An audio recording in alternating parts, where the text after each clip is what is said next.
আসসালামু আলাইকুম সবাইকে। আশা করি সবাই অনেক ভালো আছো। আমরা আজ ৮ম শ্রেণীর মুনাফা অধ্যায়টা কন্টিনিউ করছি। যারা আগের ক্লাসগুলো করনি, ভিডিও ডেসক্রিপশন বা পিন্ড কমেন্টে দেওয়া প্লেলিস্ট থেকে আগের সেগুলো অবশ্যই দেখে নাও।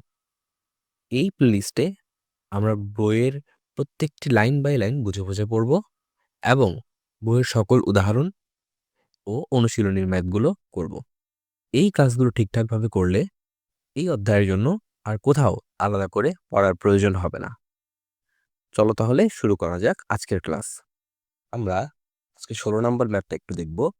কি বলছে? একই হার মুনাফায় কোনো আসল ৬ বছরে মুনাফা আসলে দ্বিগুণ হয়। কত বছরে তা মুনাফা আসলে ৩ গুণ হবে? আচ্ছা, এখন আমরা যেহেতু আমাদের কাছে এখানে কোনো আসল বলা নাই, তাহলে আমরা কি করতে পারি? আমরা ধরতে পারি। কি ধরবো? আমরা ধরলাম আমাদের আসল ৳১০০। আমরা প্রতিবারের মতো এবারও ধরলাম যে আমাদের আসল দেয়া আছে ৳১০০ বা ধরে নিলাম ৳১০০। এখন আমার বলছে ৬ বছরে মুনাফা আসল দ্বিগুণ হওয়া লাগবে।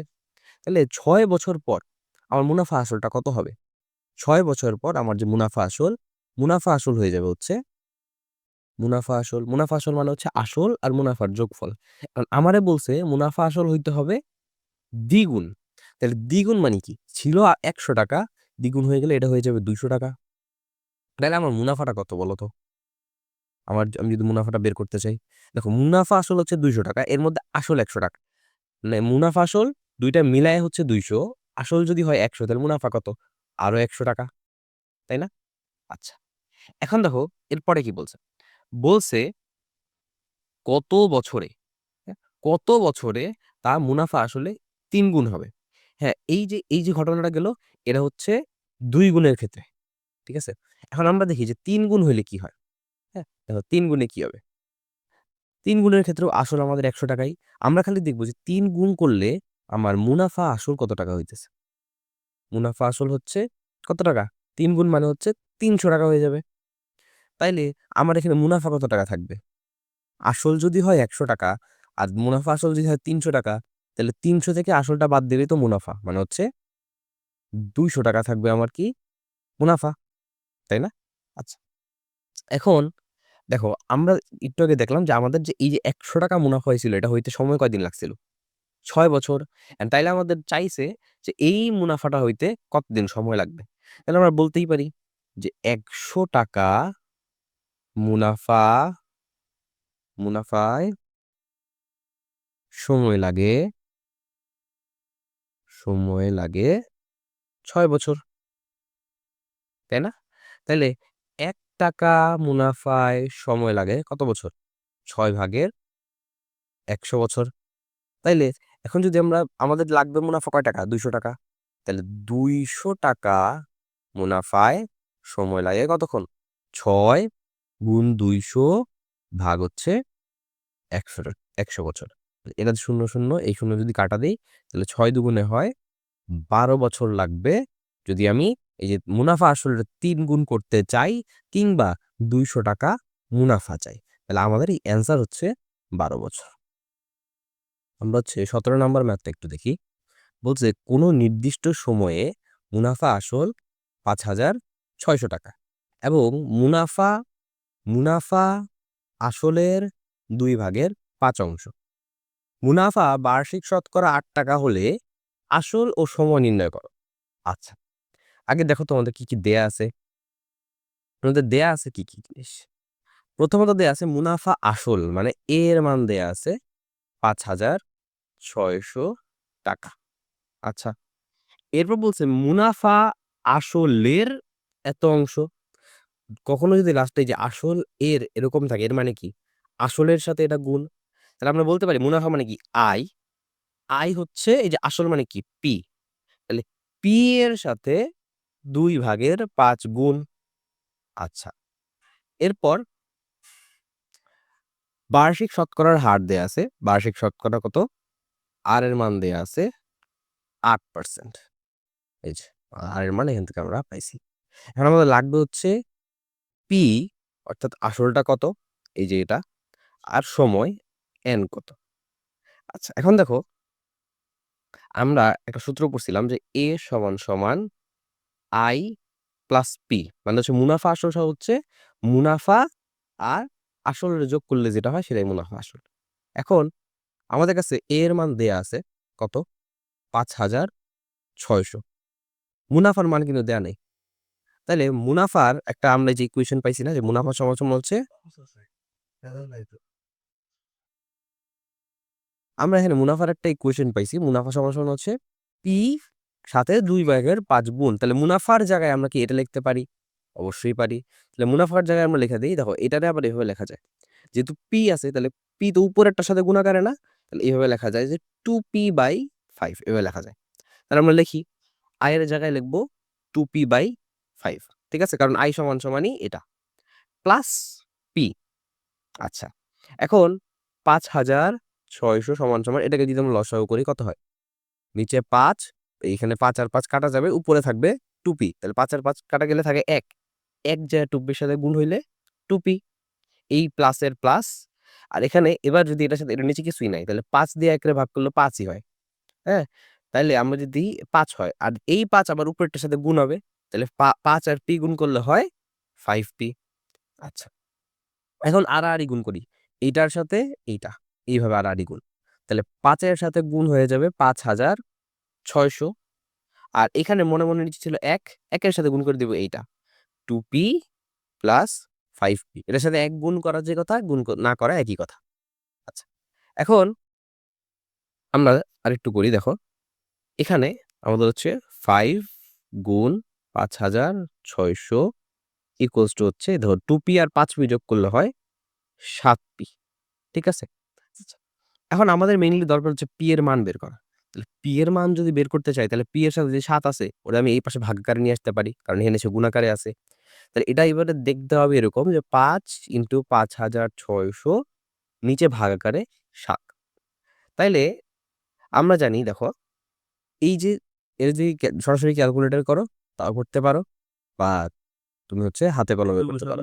তাহলে এটাতে যদি আমরা হচ্ছে ক্যালকুলেটরে হিসাব করি, দেখো কত আসে।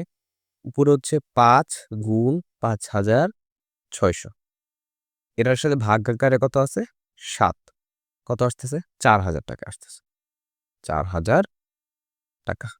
এটা আমরা কি পাইলাম? আমরা পাইলাম আমাদের আসল। এখন দেখো তো, আমরা যে একটু আগে যে সূত্রটা লিখে আসছি, কত, যে a equals to i plus p, এটাতে আবার লিখি i প্লাস p। এবার দেখো এর মান ৫,৬০০ আমাদের দেয়া ছিল না? ছিল। i এর মান জানি না, আর p এর মান এই যে পাইছি না ৪,০০০। এইখান থেকে যদি আমি হিসাব করি, দেখো i এটা, তাহলে এখানে যে ৪,০০০, সরি ৪,০০০, এই ৪,০০০ কি হবে, এই পাশে চলে আসবে। এই পাশে যখন ৪,০০০ চলে আসবে, এই ৪,০০০ হয়ে যাবে মাইনাস, তাই না? এই ৪,০০০ বাম পাশে চলে আসলে এটা হয়ে যাবে মাইনাসের ৪,০০০। আর সমান সমান এই পাশে তো আই ছিল, আই থাকবেই, তাই না? আচ্ছা, এখন তাহলে আই এর মানটা কত? আই এর মান তো এই দুইটার বিয়োগফল। তাহলে ৫,৬০০ থেকে ৪,০০০ বাদ দিলে কত হয়? ১৬০০ টাকা, তাই না? এখন দেখো আমি এই যে এখান থেকে পি এর মান পাইছি, আমি হচ্ছে এই যে পি এর মান পাইছি, আমি আই এর মানও পাইছি, আমার কাছে হচ্ছে এই যে আর এর মানও আছে। তাহলে আমি সরাসরি আমার সূত্রে বসে এন এর মান পাই যাব না? দেখো আমরা লিখি সূত্রটা। সূত্রটা কি? আমরা জানি আই সমান সমান পি আর এন। আমার লাগবে হচ্ছে এন এর মান। তাহলে এন যদি রাখি তাহলে কি হবে? বাকি দুইটা আই এর নিচে চলে আসবে। তাহলে আই বাই পি আর, তাই না? আচ্ছা, এখন আমরা যদি শুধু এবার মান বসাবো, আই এর মান কত? আই এর মান এই যে পাইছি ১৬০০ টাকা, ১৬০০। পি এর মান কত? পি এর মান হচ্ছে ৪,০০০ টাকা, ৪,০০০ গুণ আর এর মান কত? এই যে আর এর মান আমরা দেখে আসছি। আর এর মান কত? ৮%। তাহলে ৮% আমরা এখানে বসাই। পার্সেন্টে জানি কেমনে বসাই? পার্সেন্ট হচ্ছে নিচে ১০০ দিয়া ভাগ আকারে বসাই। ঠিক আছে? আচ্ছা, এখন আমরা এখান থেকে একটু শর্ট করি। এই ২ টারে কাইটা দেই। তাহলে এখানে হবে ৮ আর ৪০ এর গুণ কত হয়? উপরে তো ১৬০০ আছে, থাকুক। নিচে হচ্ছে ৪ টা ৩২ আর একটা ০। তাইলে কত হয়? ৩২০ হইতেছে। তাহলে এই একটা ০, এই আরো একটা ০ কাটা যায়। তাই না? আচ্ছা। এখন এটা যদি আমরা কাটি, কত হইতে পারে? হ্যাঁ? বলো তো? এটারে কাটলে খুব সম্ভবত ৫ আসবে। আমি তাও ক্যালকুলেটর একটু চেক করি, দেখো। আমরা হচ্ছে কত কত করবো 1600 তো আর নাই, এখন উপরে আছে 160 আর নিচে আছে 32, কত আসে 5 আসছে। তাহলে এটার অ্যান্সার আসবে 5। তাহলে এটা কি 5 বছর আসতেছে। তাহলে আমরা দেখলাম যে আমাদের যে সময় সেই সময়টা হবে 5 বছর। আর এটাই হচ্ছে আমাদের অ্যান্সার। 18 নম্বর ব্যাটটা দেখো কি বলছে। জামিল সাহেব পেনশনের টাকা পেয়ে 10 লাখ টাকা 3 মাস অন্তর মুনাফা ভিত্তিক 5 বছর মেয়াদি পেনশনের সঞ্চয় করলেন। আচ্ছা, বার্ষিক মুনাফা 12% হলে প্রথম কিস্তিতে অর্থাৎ প্রথম 3 মাস পর কত মুনাফা পাবেন? আগে আমরা একটু লিখি যে কি কি দেয়া আছে আমাদের কাছে। দেখো কি কি দেয়া আছে। কত টাকা উনি জমা রাখছে ব্যাংকে? 10 লাখ। তাহলে যেই টাকাটা রাখা হয় এটা কি আসল? তাহলে 10 লাখ, একক দশক শতক হাজার অযুত লক্ষ নিযুত, 10 লাখ টাকা উনি কি করছে ব্যাংকে জমা রাখছে। আচ্ছা, এখন কত দিনের জন্য রাখছে? আর তুমি বলতে পারো স্যার 5 বছরের জন্য রাখছে, তাহলে এন এর মান তো 5 হওয়া উচিত, বাট না। দেখো তুমি মুনাফা হিসাব করতেছো কয় দিনের? প্রথম 3 মাসের না? তাহলে তোমার সময়টা 5 বছর হইলে হবে না, তোমার সময় হওয়া লাগবে এই যে 3 মাসে যত বছর হয় তত বছর। এখন আমরা জানি যে আমাদের যে 12 মাস, 12 মাসে কয় বছর হয়? আমাদের 12 মাসে হয় 1 বছর, তাই না? তাহলে আমার 1 মাসে কত বছর হবে? 1 মাসে হবে 1/12 বছর, তাই না?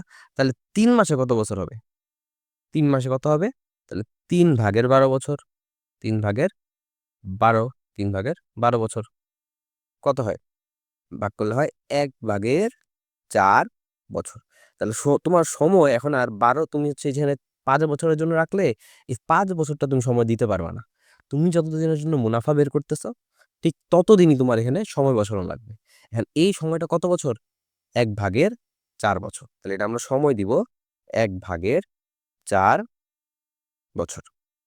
আচ্ছা, এখন পি পাইলাম, এন পাইলাম, আর কি আছে দেখো তো। বার্ষিক মুনাফা দেয়া আছে না 12%, তাহলে আর এর মান দেয়া আছে 12%। ওকে, আর কি? আর কিছু কি দেয়া আছে? দেয়া নাই। এখন আমার সবই দেয়া আছে, দেখো এখানে সবই তুমি মোটামুটি পাই গেছো। এখন তাইলে তোমার চাইছে কি মুনাফা না? আমরা জানি আই সমান সমান পি আর এন, তাই না? তাহলে পি এর মান ওই যে 10 লাখ টাকা দেয়া আছে তোমার কাছে, দেখছো? 10 লাখ, একক দশক শতক হাজার অযুত লক্ষ নিযুত, 10 লাখ গুণ 12% মানে কি 12/100 বসালাম মুনাফার হার, গুণ তোমার বছর, বছর হচ্ছে 1/4। তাহলে এই 4 দিয়ে তুমি 12-এর আগে কেটে দাও, হয়ে যায় কত? 3। একটা শূন্য দুইটা শূন্য, একটা শূন্য দুইটা শূন্য কাটা। তাহলে 3 দিয়ে যখন তুমি এই সংখ্যাটাকে গুণ করবে কত হবে? 3, আর বাকি সবগুলো শূন্য চলে আসবে। কত হইলো? আমার 30,000 টাকা। তাহলে আমার মুনাফা আসতেছে কত টাকা? 30,000 টাকা। কোশ্চেনটা খুবই বড় ছিল কিন্তু অ্যান্সারটা আমাদের খুবই সহজ এবং এই ম্যাথটা করাও খুবই সহজ। শুধু মনে লাগবে কোনটা? মনে রাখা লাগবে যে আমরা যত দিনের জন্য মুনাফা বের করি ঠিক সময়টাও হওয়া লাগবে তত বছর। এখন সেটা ভগ্নাংশও হইতে পারে, সেটা পূর্ণ বছরও হইতে পারে বা যেকোনো কিছু হইতে পারে। যেহেতু ৩ মাস, তো ৩ মাসে তো আর বছর হয় না। এজন্য ৩ মাসে একটা বছরের কত অংশ হইতেছে আমরা ওইটা বের করে ওইটা বসাইতে পারবো। ঠিক আছে? তো এতটুকু খেয়াল রাখলেই এই ম্যাথটা খুবই সহজ এবং অনেক ইজিলি আসলে ম্যাথের অ্যান্সারটা বের হয়ে আসবে। তো আজকে এই পর্যন্তই থাকবে। নেক্সট ক্লাসে আমরা হচ্ছে আমাদের লাস্ট যে একটা সৃজনশীল আছে এই চ্যাপ্টারে, ওইটা করলে এই চ্যাপ্টার সম্পূর্ণ আমাদের শেষ। এরপরে আমরা 2.2 এ চলে যাব। তো আজকের জন্য এই পর্যন্তই থাকবে। আল্লাহ হাফেজ।